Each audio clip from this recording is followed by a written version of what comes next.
Welcome to the video tutorial operating and programming for milling using the 808D Siemens controller.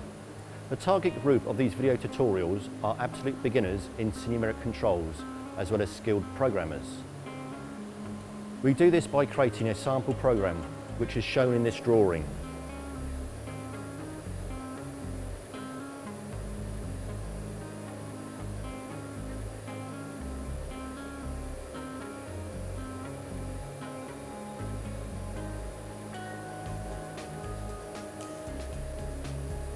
After explaining how to set the workpieces and the tools, we will show you how to operate the machine by programming a sample part with a programming editor.